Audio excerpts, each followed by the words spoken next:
The research vessel Horizon's Edge was floating near a strange area of space when everything went wrong. Captain Alina Vance was checking the instruments when the alarm started screaming. The ship shook violently. Outside the windows, reality itself seemed to tear open like paper. "What is happening?" she shouted to her crew. Nobody could answer. The ship was pulled forward by an invisible force.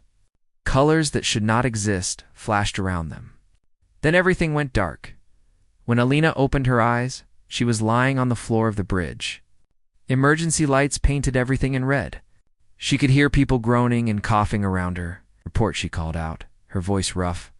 Dr. Idris Okonkwo, their language specialist, was the first to respond. "We crashed, Commander. I do not know where we are." Alina pulled herself up and looked through the cracked window.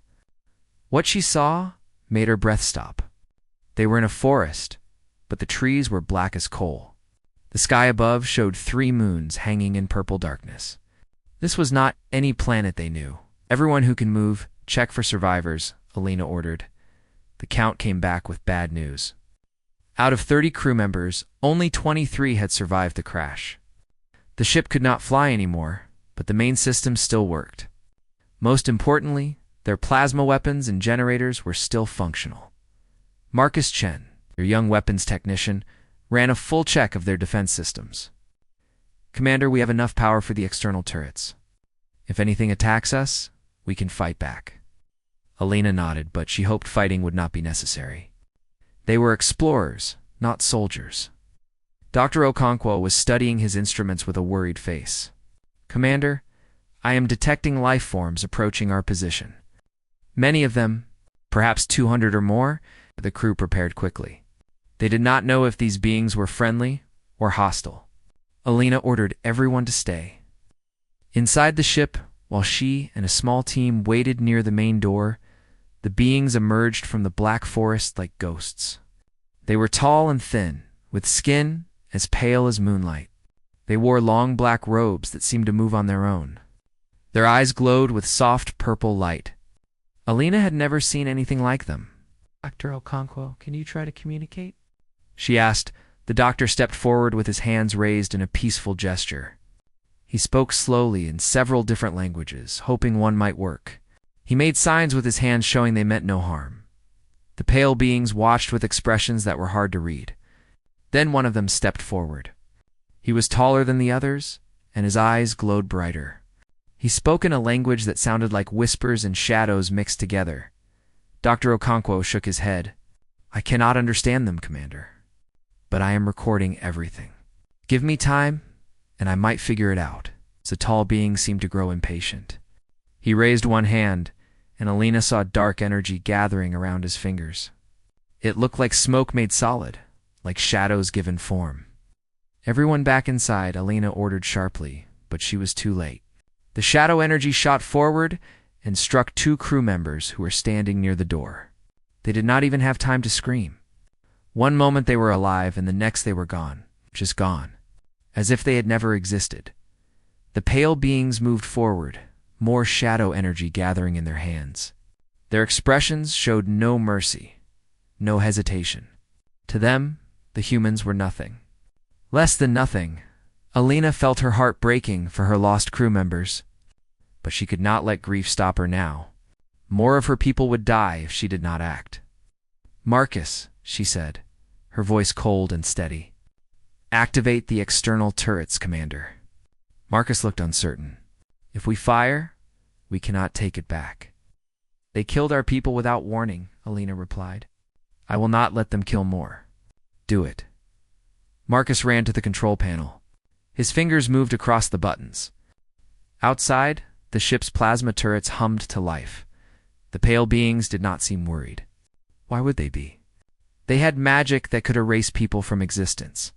What could these strange, soft creatures possibly do to hurt them? They found out a moment later. The plasma turrets fired. Bright blue-white energy screamed through the air. It was like watching small stars being born and dying in the same instant. The heat alone made the black trees burst into flame. The first line of pale beings simply vanished. Not like when they used their shadow magic. This was different. They returned to ash in less than a heartbeat. The plasma fire did not care about their magic, or their glowing eyes or their flowing robes. The remaining beings tried to fight back. Shadow energy flew toward the ship, but the plasma turrets cut through it like it was nothing. More pale beings fell, and more. The survivors finally understood that they were dying. They ran, all except one. The tall being who had killed the two crew members stood his ground. He watched the plasma fire with eyes that showed something new. Fear. Real fear. He had lived for hundreds of years. He had killed thousands with his dark magic. No one had ever made him feel afraid before. A plasma bolt struck the ground near his feet, and he finally ran. He fled into the black forest, his robes flying behind him. Alina ordered Marcus to stop firing. The forest was quiet now, except for the crackling of burning trees. Commander, Dr. Okonkwo said softly, "What have we done?" Alina stared at the empty ground where dozens of beings had stood moments ago. She had saved her crew. She had also killed. The weight of both truths pressed down on her heart. "We survived," she said. "That is what we did." Miles away, in a fortress made of black stone, the tall being knelt before his master. High Sorcerer Malachar sat on a throne carved from a single piece of obsidian. He had ruled this land for 3,000 years. His power was absolute. His word was law. "Explain," Malachar said, his voice like ice. The tall being told him everything. The strange vessel, the soft creatures with no magical aura, and the fire. The terrible, impossible fire that had destroyed an entire warband in seconds. Malachar listened without expression. When the report was finished, he sat in silence for a long time. "Fire that cuts through shadow magic," he finally said. "Interesting, Master. What should we do?" Malachar stood from his throne. Dark energy crackled around him, making the air itself tremble with fear. He had not felt challenged in centuries. Part of him was angry. But another part, a part he had almost forgotten, was excited. "Prepare the ritual of endless night," he commanded. "If these creatures use fire and light, then we shall take those things away. Forever." The tall being bowed low. "It will be done, Master." Malachar walked to his window and looked out at the three moons. Somewhere out there, strange creatures with weapons of fire were waiting. They had won a small battle, but the war was just beginning. High Sorcerer Malachar refused to believe what he had been told. Fire that could destroy his soldiers. Impossible. His dark magic had conquered every enemy for 3,000 years. These strange creatures were nothing special. "I will see these weapons myself," he announced to his circle of 12. The most powerful sorcerers in all of Nethra, Liss. Meanwhile, at the crashed ship, Commander Elena Vance could not sleep. Every time she closed her eyes, she saw the pale beings turning to ash. She had killed them to protect her crew. But did that make it right? Dr. Idris Okonkwo found her sitting alone in the dark corridor. He sat down beside her without speaking. "We killed dozens of them, Idris," she said quietly. "We do not even know who they are. Maybe they were just scared of us. Maybe they attacked because they thought we were the threat." "They killed 2 of our people first," Dr. Okonkwo reminded her gently. "That does not make me feel better." The doctor was quiet for a moment. "Then perhaps that is a good thing. The day you feel nothing about taking lives is the day you lose yourself." Elena looked at him. Even now, even in this impossible situation, Idris was trying to help her keep her humanity. She managed a small smile. "Thank you, old friend."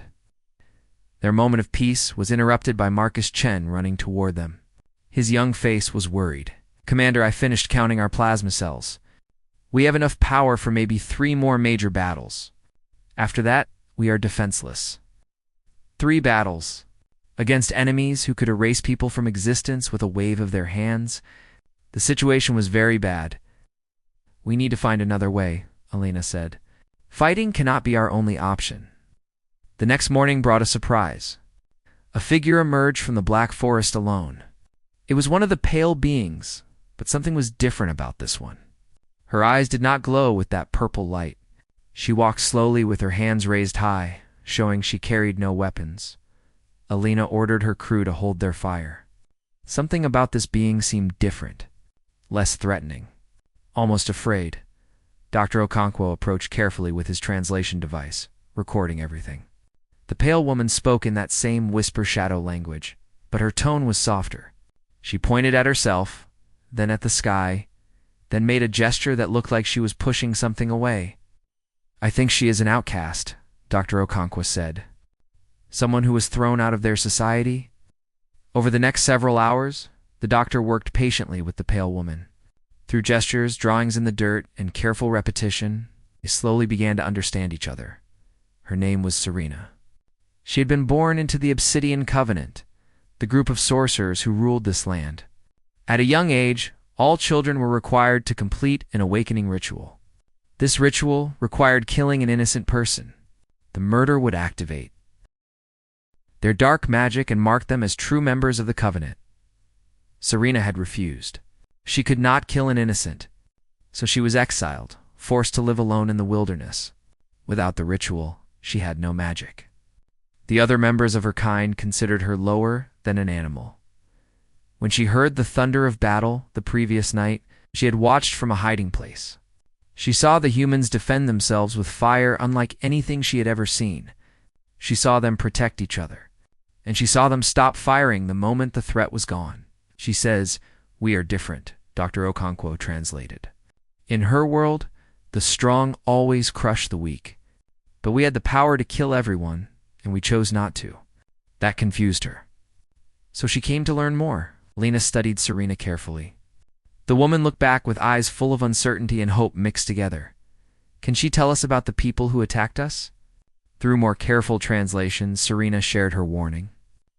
Malachar, the High Sorcerer, was coming personally. He was bringing the Circle of 12, the most powerful magic users in all of Nithralis. And he was preparing something called the Ritual of Endless Night. If the ritual succeeds, Dr. Okonkwo explained with growing worry, permanent darkness will fall over this entire region. No sun, no moons, nothing. The darkness will last forever. Elena felt cold fear wash through her. Their plasma weapons needed light to aim properly. In complete darkness, they would be blind. But creatures who lived in shadow would see perfectly. "How long do we have?" 3 days. 3 days to stop an ancient ritual performed by the most powerful magic users in this world. With limited weapons and no way to call for help, before Elena could respond, one of her crew shouted a warning. A massive army was approaching from the north. Hundreds of black-robed figures moved through the forest like a dark tide. At the front of the army walked 13 figures whose robes were trimmed with silver, the Circle of 12. And leading them was a man who radiated power like heat from a fire. Malachar himself had come. "Everyone to battle positions," Elena commanded. "Marcus, get those turrets ready." The Covenant army stopped just outside the range of the human weapons. Malachar stepped forward alone. He did not look afraid. He looked curious, like a child examining a new insect before crushing it. "Fire your weapons," he called out, in a language that somehow translated itself into their minds. "Show me this power that killed my servants," Lena gave the order. The plasma turrets roared to life.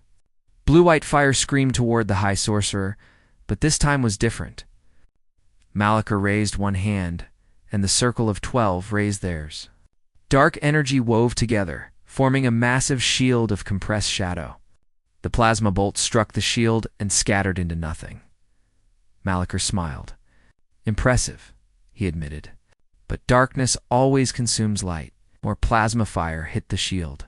Nothing got through. The Circle of 12 held their formation perfectly. Elena felt despair beginning to grow in her chest. Then Marcus noticed something. "Commander, look at the shield when multiple streams hit the same point." Elena watched carefully. When 3 or 4 plasma streams struck exactly the same spot, the shadow shield flickered. Just for a moment. Just a tiny weakness, but it was there. "All turrets concentrate fire on Malachar himself," Elena ordered. Every plasma turret turned toward the High Sorcerer. Every stream of blue-white fire focused on a single point directly in front of him. The shadow shield flickered again. Then it cracked. Then it shattered. A plasma bolt struck Malachar in the shoulder. He screamed in pain and shock. His servants rushed forward to grab him, dragging their master back toward the forest. Impossible, Malachar gasped as blood ran down his arm. He had not bled in over 1,000 years. He had forgotten what pain felt like. As the Covenant army retreated, carrying their wounded leader, Malachar's voice echoed across the battlefield. Begin the ritual of endless night. I want these creatures to die in darkness they cannot escape. They will beg for death before I am finished with them. The army vanished into the black forest. Silence fell over the human camp. Serena's face had gone pale, which was remarkable given how white her skin already was. She spoke rapidly to Dr. Okonkwo. She says we made things worse, the doctor translated. Malachar is hurt, and that has made him more dangerous. He will complete the ritual in 3 days instead of waiting. Once the endless night falls, nothing can stop the Covenant. Lena looked at her exhausted crew, at the damaged ship, at the 3 moons slowly moving across the purple sky. 3 days. Limited weapons. An enemy they had just made very angry. But they were still alive. And as long as they were alive, there was hope. Then we have 3 days to find a way to stop that ritual, Alina said firmly. Get some rest, everyone. Tomorrow, we start planning. Serena looked at the human commander with something new in her eyes. Respect, and maybe the smallest beginning of hope. The humans gathered inside the damaged ship to plan their next move. 3 days remained before the ritual of endless night would be complete. 3 days before permanent darkness would fall, and they would lose their only advantage. Serena sat among them, still amazed that they treated her as an equal. In Netherless, someone without magic was worthless. But these humans listened to her words as if they mattered. Through Dr. Okonkwo's patient translation, she explained everything she knew about the ritual. The ritual of endless night requires a heartstone, she said.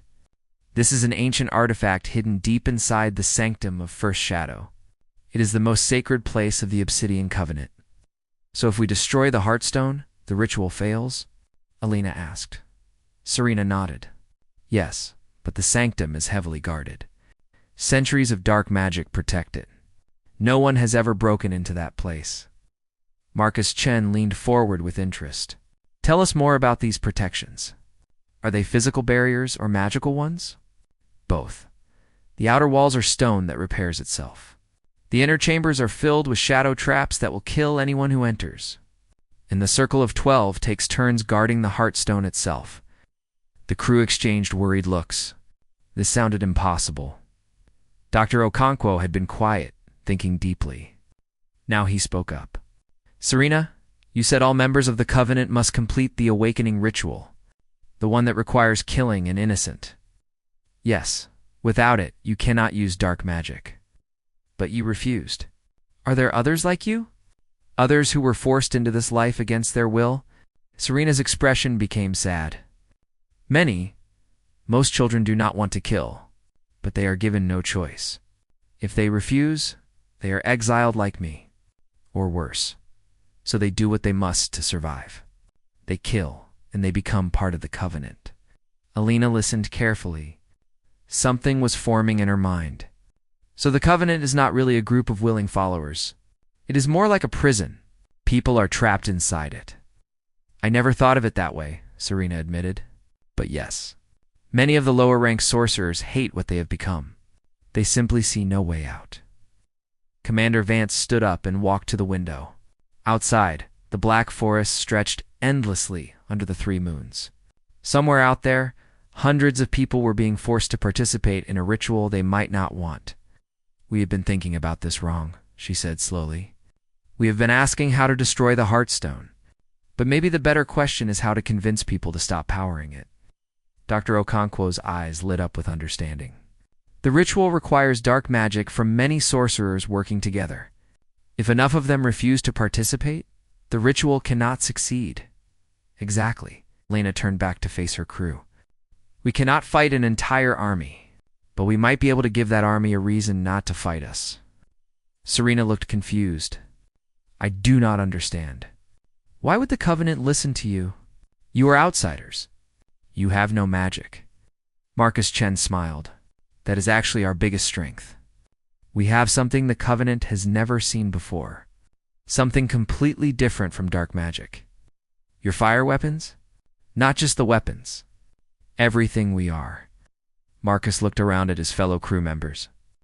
In our world, power is not about domination. Our technology was not created by one powerful person keeping secrets. It was built by thousands of people working together, sharing knowledge, helping each other.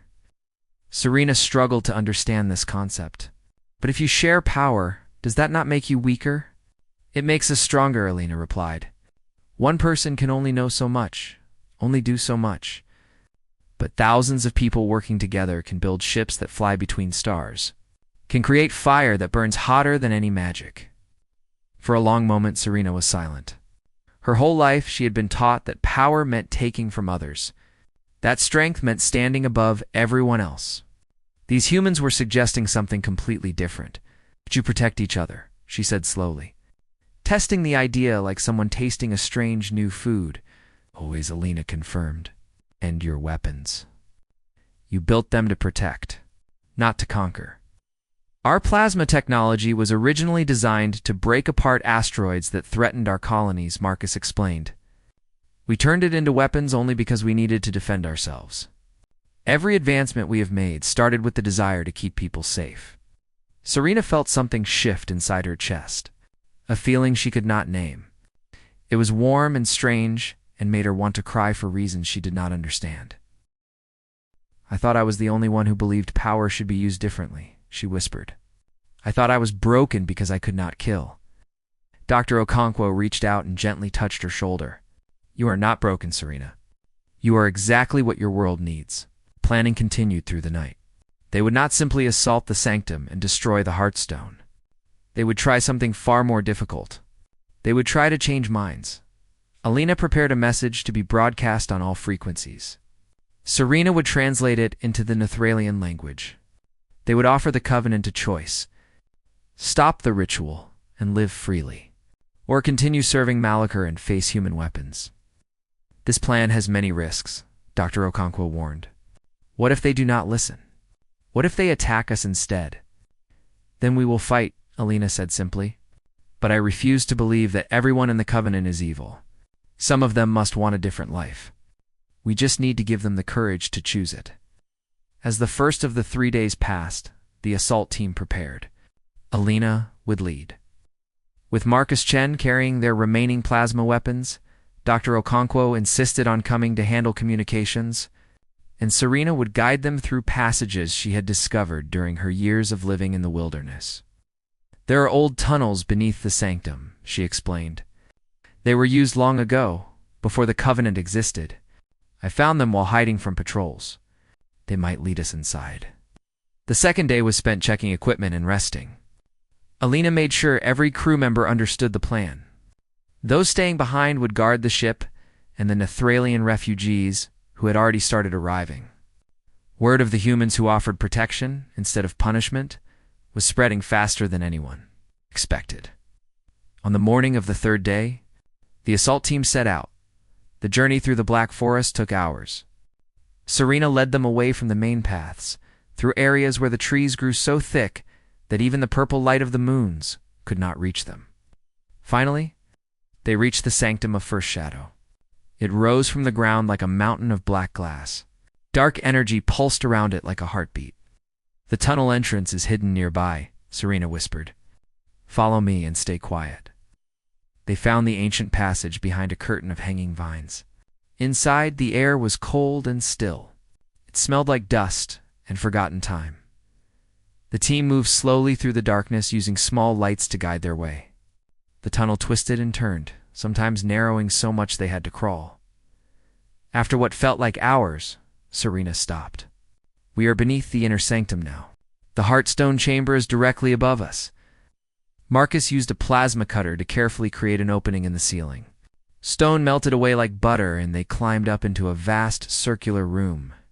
In the center of the chamber sat the Heartstone. It was a crystal the size of a human torso, glowing with deep purple light. Energy flowed into it from all directions, channeled from the dozens of sorcerers performing the ritual elsewhere in the temple. We just need to... Did you really think it would be so easy? The voice came from the shadows. Malachar stepped into the light, his wound completely healed. Dark energy crackled around him like living lightning. "I knew you would come," he said with a cold smile.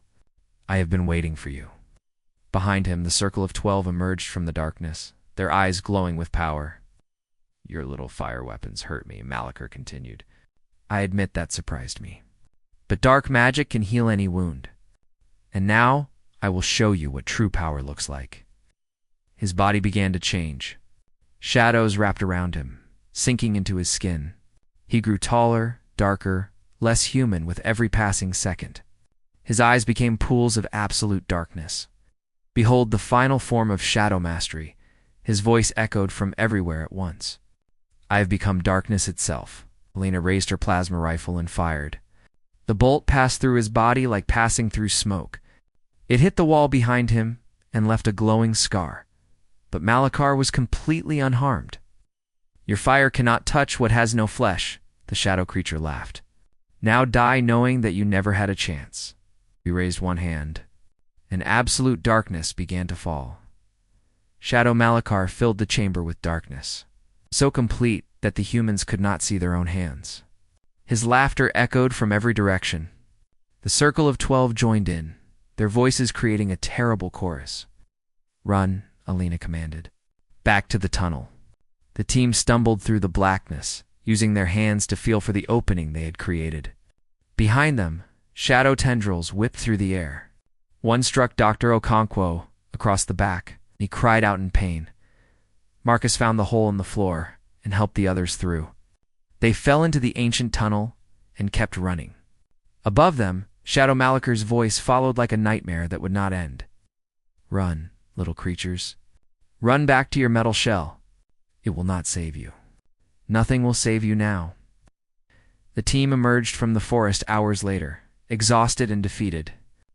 2 more crew members had been lost in the retreat. Dr. Okonkwo was injured, but alive. The wound on his back looked like frozen shadow had burned into his skin. Alina helped him into the medical bay while the rest of the crew gathered anxiously around. "What happened?" someone asked. "Malachar transformed," Alina explained, her voice heavy with exhaustion.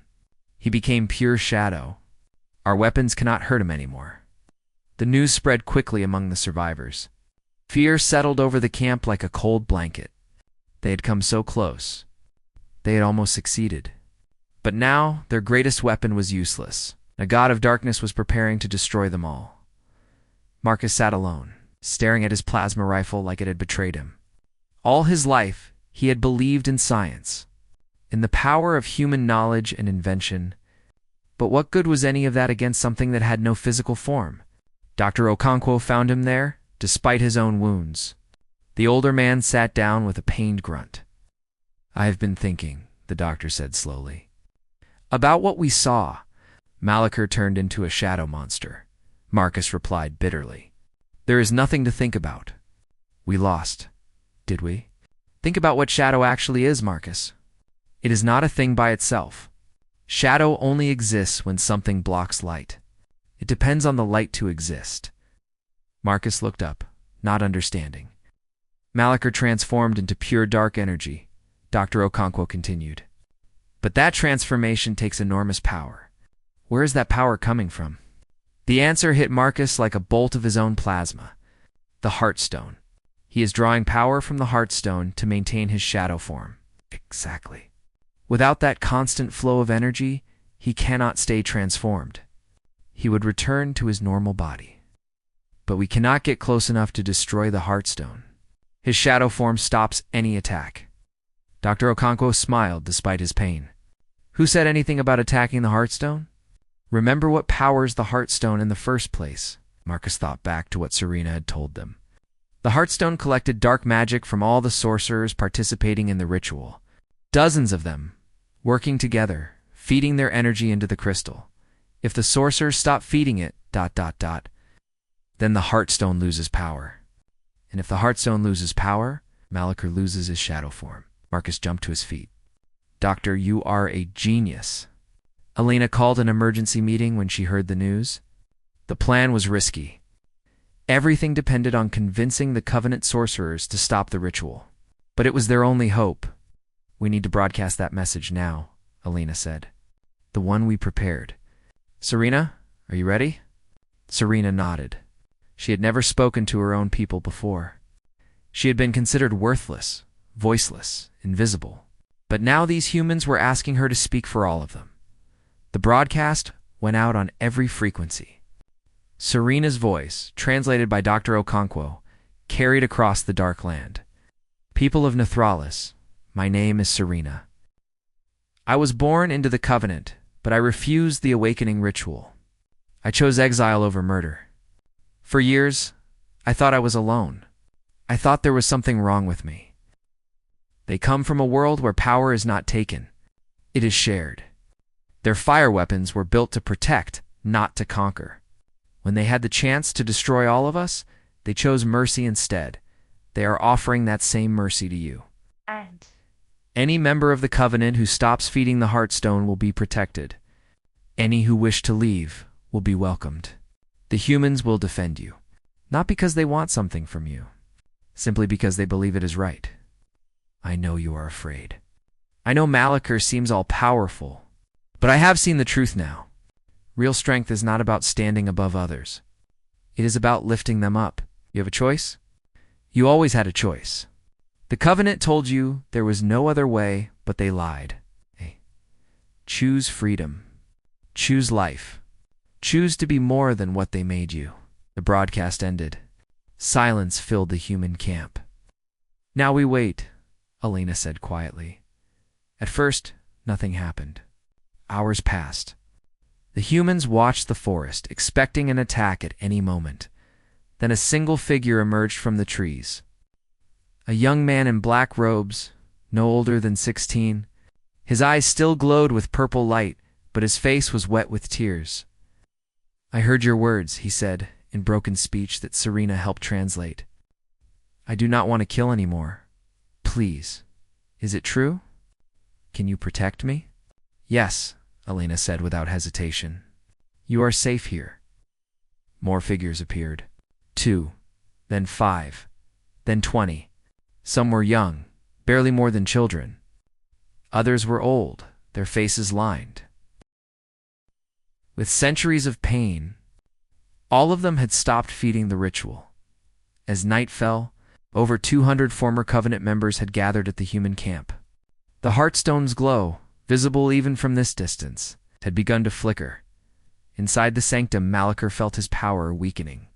The flow of energy that maintained his shadow form was becoming unstable. What is happening? He roared. Why is the ritual failing? One of the circle reported the terrible news. Sorcerers were abandoning their posts. They were going to the humans. They were choosing the enemy over their own master. For a moment, something like fear crossed Shadow Malachor's face. Then it was replaced by fury so intense that the walls of the sanctum cracked. Traitors, cowards, worthless insects. He abandoned the ritual entirely. Let the endless night fail. He would destroy these humans himself. He would tear them apart one by one and make the traitors watch. Then he would rebuild the Covenant from the ashes of their bones. Shadow Malachor burst from the sanctum and flew across the sky like a piece of the night itself. Below him, forests burned and mountains crumbled just from the force of his passage at the human camp. Alarms began screaming, Marcus reported, his voice tight with fear. Moving fast. He will be here in minutes. Lena looked at the terrified refugees huddled behind her crew. Children who had killed because they had no choice. Elders who had suffered for centuries under Malachor's rule. All of them had trusted her promise of protection. She checked her plasma rifle. Almost empty. 1 shot left, maybe 2. Everyone get behind the ship, she ordered. All weapons. Prepare to fire on my command. Commander, Marcus said quietly, our weapons cannot hurt him. You know that. Alina nodded. I know, but we made a promise. And humans keep their promises. The sky turned black as Shadow Malachor descended upon them. His form blotted out the 3 moons. His voice shook the earth. You dared to turn my own people against me. Now watch as I erase everything you love from existence. Alina raised her nearly empty rifle and pointed it at the god of darkness. then you will have to go through me first. A sound like worlds dying, then he attacked. Shadow Malachor descended upon the human camp like death itself.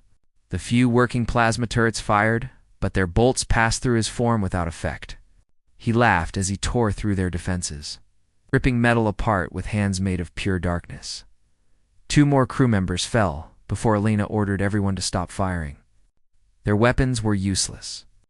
Every shot they wasted was energy they could not afford to lose. Fall back to the ship, she shouted. Protect the refugees. The humans formed a protective circle around the 200 Nethralians who had answered their call. Children cried in their parents' arms. Elders who had lived for centuries trembled with fear. All of them had trusted the humans. And now it seemed that trust would cost them their lives. Shadow Malachor stopped his attack. He floated above them, his form blocking out the sky. Something about the scene below confused him. Why do you not run? His voice echoed. You cannot hurt me. Your weapons are useless. Yet you stand there like you think you can win. Commander Alina Vance looked up at the God of Darkness without fear. Her rifle was empty. Her ship was destroyed. She had nothing left but her words. We are not standing here because we think we can win, she said clearly. We are standing here because these people trusted us. We told them we would protect them. And humans keep their promises. You would die for them? Malachor sounded genuinely confused. These worthless traitors who could not even maintain my ritual, they are not worthless. They had the courage to choose freedom. That makes them more powerful than you will ever be. Malachor laughed, but it sounded less certain than before. What courage? They ran from power. They abandoned strength for weakness. Serena stepped forward to stand beside Alina.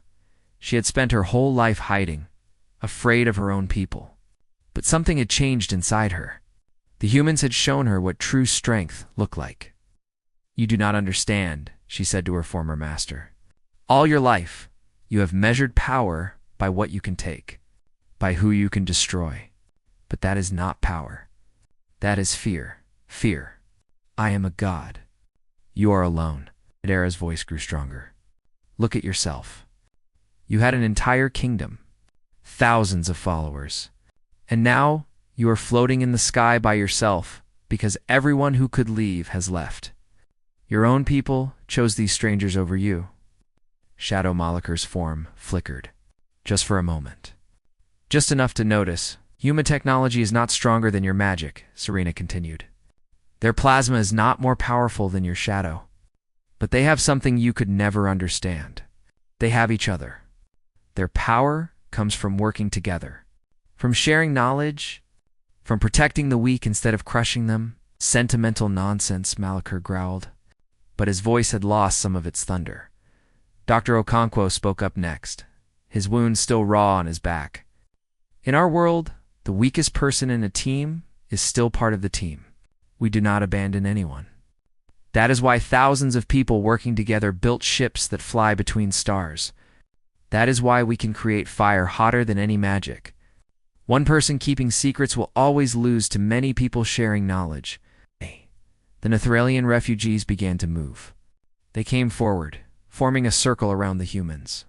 Not hiding behind them anymore? Standing with them. What are you doing? Malachor demanded. Get back. But they did not obey. These were people who had obeyed his every command for centuries. Now they were making a different choice. Something remarkable began to happen. The refugees started working together, combining their power in a way the Covenant had never taught. Not dark magic channeled through blood and murder. Something older. Something purer. Raw, magical energy, uncorrupted by ritual sacrifice, flowing through cooperation instead of domination. A shield of light began to form around the combined group of humans and Nethralians. Not bright like plasma fire. Soft, like moonlight. But strong. Stronger than anything the refugees had ever created alone. Shadow Malachor attacked with all his power. Darkness crashed against light like waves against stone. The shield held. Possible! He screamed. You are nothing. You are the weakest of us. Alone, yes, Serena replied. But we are not alone anymore. While Malachor focused on breaking the shield, Marcus Chen was working frantically inside the ruined ship. He had one idea left. One desperate chance. The ship's main power core was still intact. If he could convert all its remaining energy into a single plasma charge, it would create a blast equal to a small sun. It would also completely destroy the ship. They would be stranded on this world forever. He did not hesitate. "Commander," he called out, "I have one shot. But I need the shield to channel it directly into Malachor." Alina understood immediately. She turned to Serena. "Can you do it? Can you focus all that energy into a single point?" Serena looked at the refugees around her. They were tired. Many were crying. But they were also standing, fighting together. "We can try," she said. The shield began to change shape. Instead of a protective dome, it formed into a funnel, a channel pointing directly at Shadow Malachor. "What are you doing?" the Shadow God demanded. He tried to retreat, but found he could not. The shield was not just protecting the humans, it was also trapping him. "This is the difference between us," Elena said. "Your power comes from taking. Ours comes from giving. And right now, every person here is giving everything they have." Marcus activated the modified power core. Pure plasma energy. The combined power of a ship meant to travel between stars erupted from the wreckage. It screamed through the shield's channel and struck Shadow Malachor with the force of a newborn. Ow! Star-dot light flooded the darkness. For one brilliant moment, night became day. The three moons vanished behind a wave of radiance that touched every corner of Nithralis. When the light faded, Malachor stood on the ground in his original body. Mortal, human-shaped, powerless. His shadow form was gone. The connection to the Heartstone was shattered. He looked at his hands like he did not recognize them. Then he looked at the crowd surrounding him. Humans and Nethralians standing together, watching him with expressions that held no hatred, only pity. "How?" he whispered. "How did you defeat me?" Alina walked toward him slowly. She had no weapon. She did not need one. "I did not defeat you alone," she said. "We did it together. That is something you never learned." Malachor fell to his knees. 3,000 years of power, gone in a moment. He waited for them to kill him. It was what he would have done. Instead, Alina offered him her hand. Ow. "You have a choice now," she said. "The same choice we gave everyone else. Join us and build something new. Or leave in peace." Malachor stared at her hand like it was the strangest thing he had ever seen. A choice. He had never been given a choice before. He had only ever taken what he wanted. He did not take her hand. He could not. 3,000 years of habits were too strong. He stood on his own and walked into the forest without looking back. Some of his most loyal followers went with him, but not many. Most stayed. In the weeks that followed, the humans and Nethralians began building something unprecedented. A community based on cooperation instead of domination. The humans shared their knowledge of medicine, engineering, and agriculture. The Nethralians taught them about clean magic, the kind that did not require blood sacrifice. Without their ship, the humans could never return home. At first, this seemed like a tragedy. They had lost everything. But slowly, they realized they had gained something more valuable. In the final moments of this story, Dr. Okonkwo stood before a group of Nethralian children. His wound had healed into a scar that he wore proudly. On a cloth hung between two trees, he had painted a map of the stars. "This is where we came from," he explained to his eager students. "That small yellow dot is our sun. And all these other dots are other suns, each with their own worlds. The universe is bigger than anyone imagined." The children looked at the map with wonder in their eyes. These were the first generation who would grow up knowing there was more to existence than darkness and fear. Serena sat beside Commander Vance, watching the lesson. The three moons were rising over a world that had changed forever. "Your people lost everything," Serena said quietly. "Your ship, your way home. All your technology is gone. How can you smile?" Alina watched the children's faces light up as Okonkwo described distant galaxies. Marcus Chen was helping some refugees repair their homes using techniques from human engineering. Other crew members were teaching, healing, building. Hey, we did not lose everything, Alina said finally. We found something worth more than a way home. She looked at the 3 moons, rising over a world no longer ruled by fear.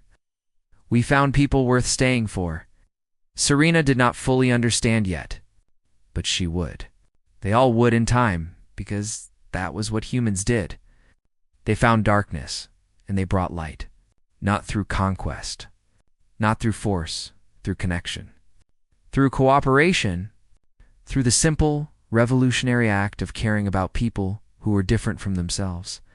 The stars shone overhead, impossibly distant, yet somehow closer than ever before. And on a world called Nethralis, humanity had found a new home.